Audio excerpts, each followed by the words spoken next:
Hello, my name is Julie, and today I'm going to be talking about the 18 books I read over the last 2 months. School got in the way of me filming, of course, and so that means that I am going to be doing a 2-in-1 wrap-up of April and May.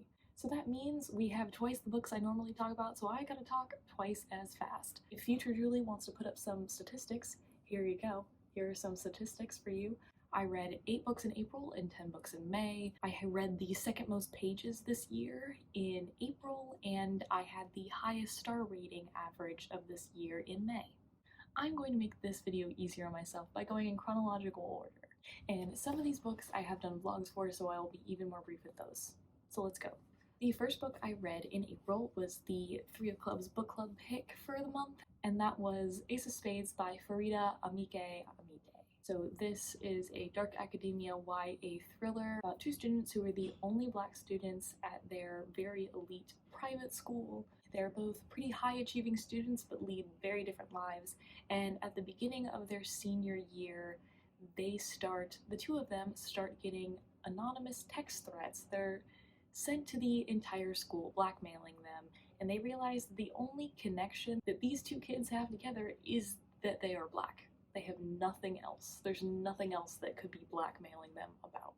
I picked this for the book club because I thought this would have a bunch of conversations that we could have around dark academia as a genre, and how it is primarily from a white perspective, and how this is sort of addressing that, the elitism of academic success. And this book definitely checked every single box that I wanted it to. The audiobook was great, the characters were well-rounded, and I really liked the pacing. I think my only problems were, the ending was a little deus ex machina, and also I definitely predicted some of the mysteries, so if there was something that truly surprised me, I think I would have given it a little bit higher of a rating. But if you want to see my full thoughts while reading this, I do have a reading vlog of me solely reading this book. And I ended up giving this in the 4.25, 4.5 range. Really good, not perfect. Then I don't feel like picking this book up, and that is The Great Hunt by Robert Jordan. This is the second book in the Wheel of Time series. I got my friend to read these books after I read the first book and loved it, and he is already on book 5, and I am just getting to book 2. So this has been an interesting experience for me. I just watched the show. The books are better, but Lamb is much better in the show. This is a high fantasy that is about how time is essentially repeating itself throughout the ages, and people are reborn into new lives every millennia or so, and every cycle of the wheel there is a great force of darkness that is going to try to take over and destroy all of creation. And our main character, Rand, who is a unassuming farm boy who just wants to live his quiet life, it turns out that he's going to have a very large part to play in this turning of the wheel. I did not like The Great Hunt as much as I liked The Eye of the World. I thought that we didn't pay attention as much to our characters as I would have liked. Our stakes felt way lower than they did in book 1, especially because, like, essentially The Great Hunt is about capturing this horn, right? So what keeps happening is, like, they keep getting, like, really close to having the horn, or they have the horn for a second. And it's just like, the fact that this thing is so easy to obtain made me be like, well, I don't care. Like, I know that they can't, they keep losing it, but the fact that they keep getting it makes me feel like I don't care. I think I'm gonna like the next one better than I like this one.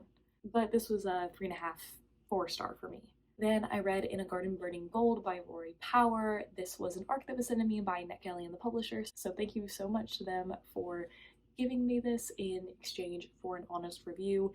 This is a fantasy that is about a world where all of the forces of nature have been taken away from the universe itself and have been endowed to specific people. So there are powerful houses in this world that have those gifts and essentially are trying to pass it on to their children and keep other people away from their powers. Our main characters are a set of twins who their father is in power in like a state that isn't going to be in power for very much longer, and they both kind of want to overthrow their father, but they disagree on how to go about it. I think the idea for this world was so cool, but then like the story was just not executed very well. Like I didn't care about our characters. I didn't feel like I had a very good idea of like the overarching world that we're in, and it was really easy to predict what was going to come next. There was only one thing that surprised me at the end, and then right after that, it was changed with a trope that most of the time I really hate, or is at the very least overused. So yeah, so this one was one of my most anticipated releases of this year, and it was a total letdown.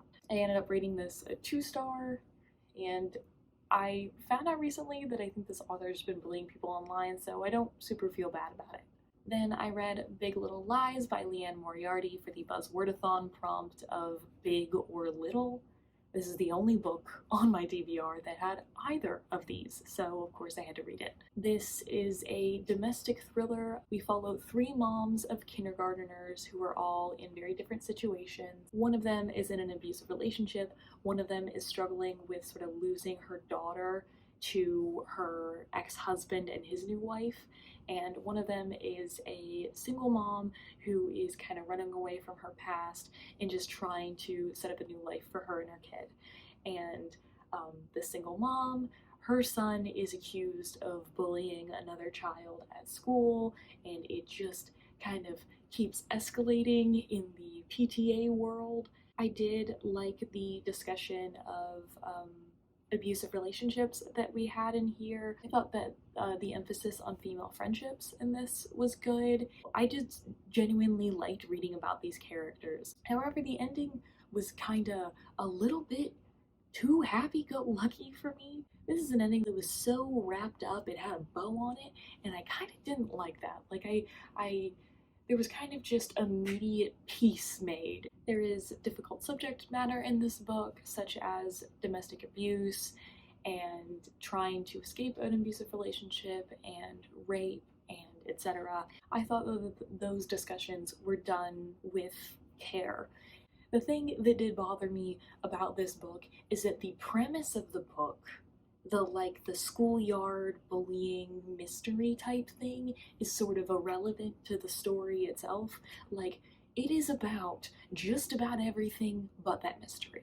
And I did really like it, but we keep circling back to this mystery that I don't really care about. I was just more invested in the lives of these women than the mystery that this book is supposed to be surrounding.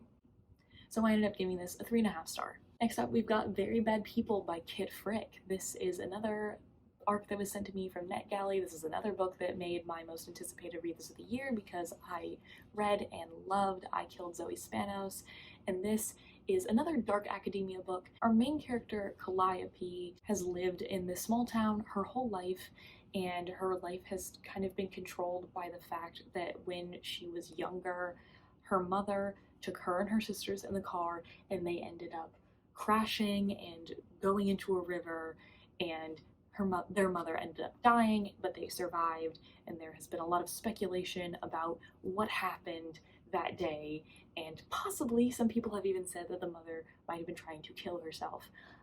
But now Calliope is at the end of her high school years, and she wants to go to the private school that her mother attended. There she starts making new friends, but then she finds out that there's actually a secret society at the school that she gets invited to be a part of. They are about making social justice at the school, so they make pranks that are supposed to be for good causes. And she finds out that her mother was actually part of the secret society as well. So she's trying to be a student and have a life at school, but keep secret the fact that she's up at night every single night working for this secret society, but also trying to hide that she's trying to find out what's happening with her mother. And this book was weirdly paced. I thought, I think we could have cut out 100 pages from the first 300 and then added more after the end. Like this book, this is one of the few books I've ever read that has a truly open ending. I feel like the editors read this book and read like the ending portion and were like, oh, this is a dark academia. Other than like the ending bit, I wouldn't say it's necessarily super dark academia. I feel like nothing really happened in the first part of this book, and then everything happens in the last like 20 pages or so, and like that would have been something that I was much more interested in than the rest of it, where our main character is kind of going through the same cycle of miscommunicating with the people in her life who aren't in the secret society and trying to be part of the secret society, blah blah blah. I don't know, this one missed the mark for me, but it wasn't altogether awful, so I gave this a low 3-star. Next up, we have Sorrowland by Rivers Solomon. This is a book that I don't even know how to categorize. There's a reason why this year on my spreadsheet I made speculative its own category, and it's because of those weird books that I don't know how to place. This is one of them. This is about our main character, Vern. She's raised in this cult that was originally part of the Black Power movement of the 60s and then evolved into its own commune that was then taken over by religious fanatics trying to take advantage of people. And Vern, at a very young age, is impregnated against her will, and every night she's having to be tied down, and she ends up escaping and giving birth to twins in the woods. And for years and years, she lives in the woods taking care of her children, away from the rules of society, both that of the society of the white man and the society of the cult that she was raised in. But when she becomes ill and knows that she won't be able to heal herself, she ends up going back into civilization. But she realizes that strange things that she saw and experienced when she was in the cult and as she's been raising her kids, that there might be something more to everything that's been going on with her. This book was fantastic. Fantastic. Like, what to say? I don't even know how to talk about this book intelligently. Vern is an amazing main character who is just trying to be herself and do what is best for her kids. This book read like Toni Morrison or Octavia Butler, but a little bit more modern. There's a lot to do with gender and identity and how detrimental it is when you're forced into certain boxes and it is seen as wrong to be yourself. Just like Solomon's other books, we have speculative elements that are symbolistic of the progress that our characters are going through. I don't even want to talk about the speculative elements because I think it's best to just go with it and not know anything about that going into the book. If you want to read some fiction that has to do with gender identity, particularly from a non-white perspective, I think this is a great book to read if you're looking for fiction instead of nonfiction. As we see, Fern doesn't identify with being a woman and shuns any sort of terms that any other person could put on her and decides to raise her children without any concept of gender.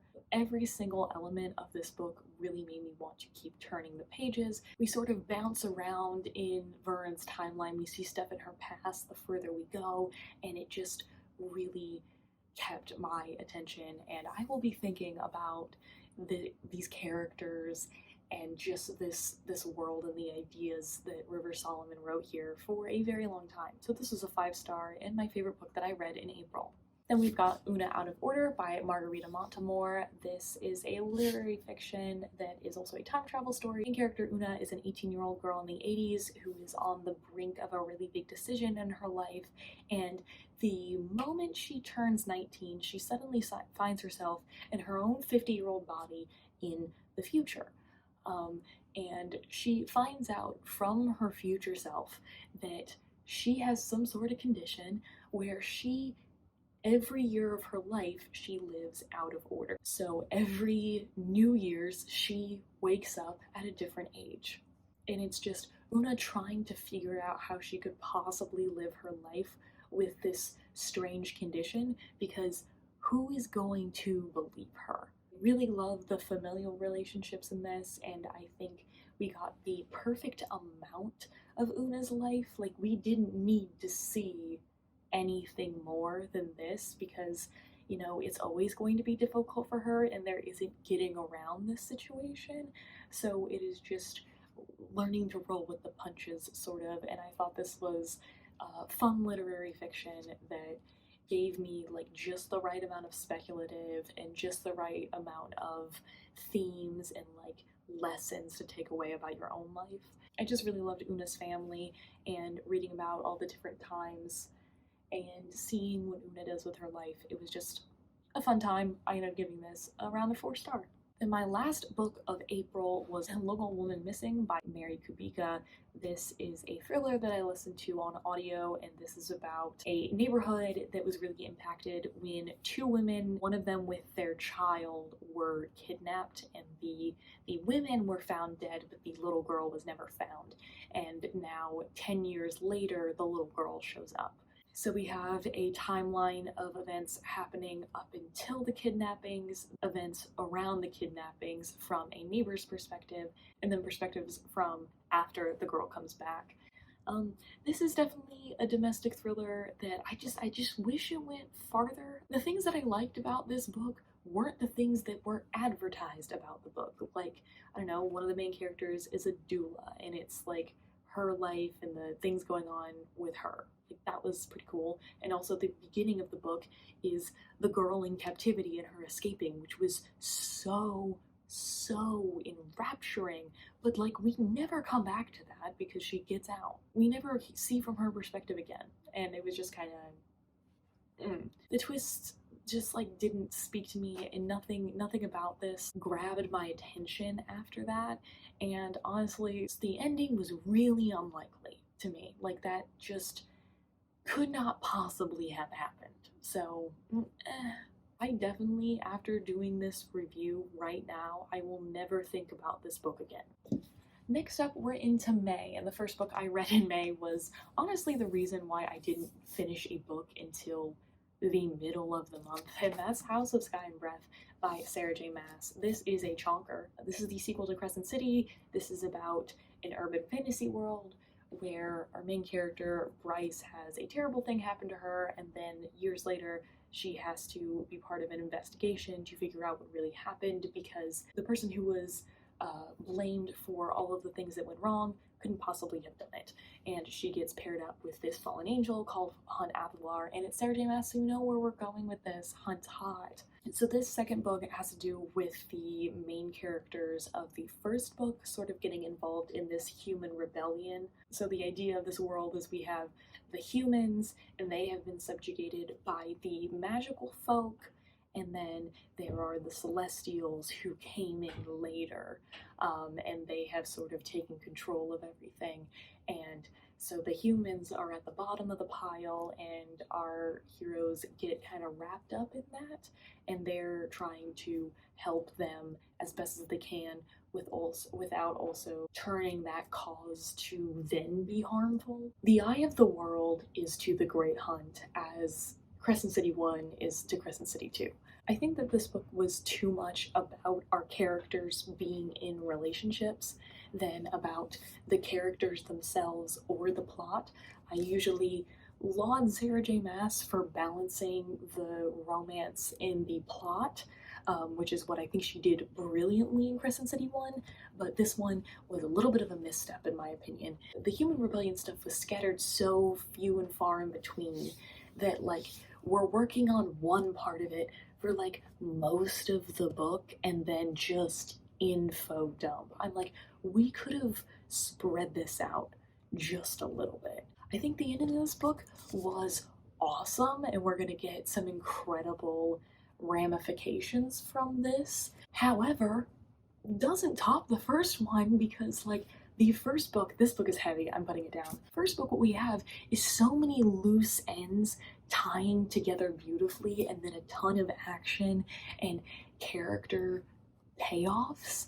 This, like, it's essentially, since the characters are all together and happy, we don't need any character payoffs anymore. We don't need that character development anymore. which I had fun reading these characters and everything, but there wasn't anything other than that ending. I don't think this book brought anything more to the table for this series, which is unfortunate, but I'm still looking forward to book 3. Which, what's my guess gonna be? What is the title of the next book gonna be? The next book is probably gonna be House of Many Waters, and my guess is it's gonna be Bloomy Green, and it's probably gonna have our bestie the merman on it. For real, can never remember his name. I can't remember any of the names in characters from the series. Then I read The X-Talk by Rachel Lynn Solomon, and this is a fun rom-com that is about our main character who's been working at this public radio station for a long time and has been a producer, but she's always wanted to be on the air even though she's never really said anything about it. And there's this new guy at work who is suddenly the boss is loving and giving all these opportunities that she was never offered, even though she's been at the station for forever. And then when the station needs a new show to try to get views back up, she pitches a show that is called The X-Talk, about doing a little bit of the typical relationship talking show, but from the perspective of two exes. And the boss is like, well, we don't have exes around here, so you two are gonna pretend to be exes. And it's her and the guy she hates. And you know where this is going. An enemies to lovers, fake exes dating, fake used to date. Great. Rachel Lynn Solomon is Jewish and our main character is Jewish. The love interest is Asian, which we don't see a lot. We also see through the main character's mom like a marriage of cultures. She's marrying a man who is outside of the Jewish culture, but they're both celebrating each other's backgrounds and everything, and it was just kind of lovely to read. And man, do I love like portrayals of loneliness in like your teens and 20s and like finding healing from that in books. Like maybe that says something about me. But our main character Shay is just not where she wants to be in her life, and she doesn't know what to do about it. And she starts finding unsuspecting kinship in our love interest because she realizes that he is also feeling this way, that he doesn't really have anybody to lean on. And it's just these two characters bonding and falling in love. And the audiobook for this is fantastic. I also wouldn't have bet that this had some spicy scenes in it, but it does. And they're great. I also get to live my dream because I've always wanted to go on like a romantic mountain cabin getaway, and they go on a romantic cabin getaway, and I'm like, when is it my turn to be happy? But anyway, this couple made me smile. I don't think it's the most fucking groundbreaking thing I've ever read, but it made me feel things, and I thought there were good things that were discussed, including love after grief, and like I said, marriage of cultures, and sexism and racism in the workplace. Even though I wish the boss was punched a little bit more in the face. By that I mean a lot more, but this is great. I give this a 4-star. Next up we got the book that I'm most conflicted about of just about any book that I've read this year, and that's Giddy and the Night by Tamsin Muir. This has been pitched to everyone and their mom as lesbian necromancers in space. Let me give a better synopsis than that. In this universe, we have this empire that is made up of 9 houses. The first house is the House of the Empire, and then sort of Hunger Games style, we have these 8 other houses that all specialize in these different types of necromancy. And we know that there's going to be an outside threat, so the Emperor is like, hey, I'm going to have all of the heirs to all of these houses come to my house, and the best of you are going to be chosen to serve me personally. The heirs and each of their sworn paladins come to this house to try to figure out what they're supposed to do, because they're not given any instructions. Our main character is Gideon, who is a sword fighter. She is a butch buff bimbo, and I love her so much, and I just she is a sweetie, but she will also chop you in half with her broadsword, and that's what I want. And she just wants to leave the 9th house and just become a soldier because it's the only way that she can really get out of her situation. And then our other main character, but the heir to this house, is sort of locking her down, and she's like, hey, if you come to this with me, if you come to this meeting with me, you can leave, and tricks her into pretending to be her paladin. And these two are just always having such large feelings about each other, and as the book goes on, they get more conflicted about these feelings. Because we interact with this magic in a really small area, like it's just this house, I feel like we didn't have the world's best idea of what the magic is like. I really loved a lot of our characters and thought like a lot of cool things could be done with this. The thing is that I have not read an ending that has infuriated me as much as this one in a very, very, very long time. I don't know how to feel about it, so much so that I don't know if I'm going to continue in this series. So what do I rate this book? I haven't a clue. I have no idea. This is probably like gotta be a 3.5 for me because as much as there were great things, and I am obsessed with these characters, I don't think I can forgive the ending. I don't think I can. I don't know how I possibly could. Then we've got some books I've read for vlogs. If it's not up already, my upcoming vlog is reading books that I picked up because of their titles, and the first I read for that is Tender as the Flesh by Agustina Basteria. This is a novel translated from Spanish. It is a horror dystopian about a world in which a virus has gone through every single animal, so now meat is entirely poisonous to humans, and now, because of that, and with a bunch of propaganda, people are now eating people. And this book is not for the faint of heart or those with upset stomachs. It is entirely way too graphic for anyone to read. I cannot, in good conscience, recommend this to somebody.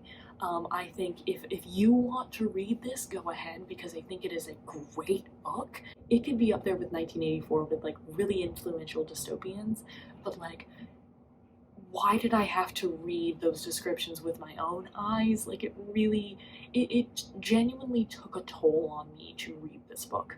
And because of the difficult subject matter, I have chosen not to rate this book. Next up, I read the short story collection Someone Who Will Love You in All Your Damaged Glory by Raphael Bob Waksberg, and this was another title book, obviously, because like this title is fantastic. This is a collection of short stories and kind of just ponderings that have to do with relationships between people and how a lot of things are never how you expect them to be, and letdowns in relationships particularly. This was written by the creator of BoJack Horseman, so if you are a fan of the show, I do think you will be a fan of this book. This one was hard to rate because we had several stories that were a couple of pages long, but then we also had some that were like 40 pages long. I generally thought the first half was stronger than the back half, but I had a good time, and I always enjoy Bob Waksberg's trains of thought. So I gave this around a 3.5 star. Next up, I read my favorite books of May back to back. First of those is Iron Widow by Xiran J. Zhao. This was fantastic! This is a sci-fi fantasy that is inspired by Chinese history, specifically China's only female emperor, but it is told in an entirely fantastical sci-fi setting. It's sort of like Neon Genesis Evangelion or Pacific Rim, where we have these giant creatures that are trying to kill humanity, but then humanity is fighting back in these giant mechs. The thing is that these mechs in this world are piloted by a man and a woman. The two use their chi to power the robot, but the thing is, the woman's chi almost always ends up getting overpowered, and she usually dies. Most of these women die on their first trip. So being sent to be the concubines of one of these pilots who are essentially celebrities is essentially saying you're gonna die. So our main character, her sister, is killed in this way, so she decides that she is going to sign up to be the concubine of the man who killed her sister and get revenge. And that is honestly just the fucking beginning of this book. I am obsessed with these characters so much. Jia, our main character, is just fucking fantastic. I have loved nothing more than an unhinged woman story lately, and Zetian is definitely one of those. She is just not gonna stand for being a secondary citizen. She is so strong-minded and can really see through people. She's not going to allow other people to degrade her, and she's going to take what she wants. And she's super fucking powerful. We have the city boy who's super soft, and we have this boy who was put on death row for murdering his whole fucking family, but then like cares about her. I adore these characters, and I think the more that you read this book, the more that you see why I love all these characters. I think another cool thing about this book is that it is attacking gender stereotypes head on. The author is non-binary, uses they them pronouns, and we see in this book that a lot of the things that are perceived as masculine or feminine are not truly subject to just being male and female. It is just society who puts that on them, and it's really great, and I cannot wait for book 2. My god, if things don't go my way, I'm gonna be really upset. And next we have the May pick for the Three of Clubs book club, and that is In My Dreams I Hold a Knife by Ashley Winstead. This is my favorite book that I've read this year. This is a dark academia thriller about a group of college friends. So we see their college years, but also 10 years in the future at their college reunion, when they are accused of murdering their best friend who died senior year. Our main character, Jess, all she has ever wanted to do is be exceptional, and she is always finding herself to be second best, and she is really struggling in both of these timelines to achieve that goal. And I think that really fits in with themes of dark academia. And this also takes place at a fictionalized version of college in my state. So that was really cool to read as well. I just am so obsessed with everything in this book. This is the first time I have ever annotated a book while I was reading it. I literally read the first sentence and I was like, let me get a pencil. I'm obsessed with Jess. I'm obsessed with the relationships between these characters. This is like if we were villains and Bunny had a baby. So, needless to say, I want you to pick up this book. This is a book that I think almost everybody in the club gave 5 stars. We were all constantly guessing what the truth was until the very end, and it just, so good. The writing in this is wonderful, the character work was wonderful, the pacing, literally everything went right for this book. And I'm so glad that I picked up my own physical copy for this. I'm obsessed. I I read this for a Buzzwordathon for direction, and I also read this for Friendathon. And now we're getting into the rest of my Friendathon books. I picked 7 books for this Friendathon, and I read 4 of them, including In My Dreams, in May. The first one was Grief is the Thing with Feathers by Max Porter. Instead of a novel in verse, it's sort of a verse novella. So it's a really short book. It's like 110 pages, but it's all poetry. It's verse about this family where the wife died and the husband and the 2 children are really trying to cope with this unexpected death. And this crow, which is like the embodiment of grief, goes to live with them, and they all have this essentially joint imaginary friend to try to help with this situation. This book was kind of weird, and it wasn't what I was expecting because I didn't know it was poetry going into it, but I particularly really enjoyed the dad's sections, and I thought that this was touching without being too romantic about the situation. If you need a short book or want to read more novels in verse or something about grief, then you should definitely pick this up. And next to last, I read Follow Me to Ground. This is sort of a speculative novel about these people, including our main character, who come from the ground, and they are not human, but they heal humans. They can sing, and they open up people and can heal their ailments by doing so. And our main character is infatuated with this boy, and her father doesn't approve of the relationship, and we sort of see how the townspeople react to these strangers, these aliens who live with them but are different from them, but are ultimately positive forces in their towns. This is so strange. Like, I knew this was going to be weird, but honestly, this was a little too out there for me. Like, I'm sure there's a lot of symbolism and stuff like that, but I think any of that just like went straight over my head. I was sort of waiting for like plot things to happen, and nothing really happened. I think the prose was really interesting and the ideas for this were cool, but just because I couldn't really get into everything that was happening, it wasn't for me. So I ended up giving that a 2-star. And the last book that I read in these 2 months is Watch Over Me by Nina LaCour.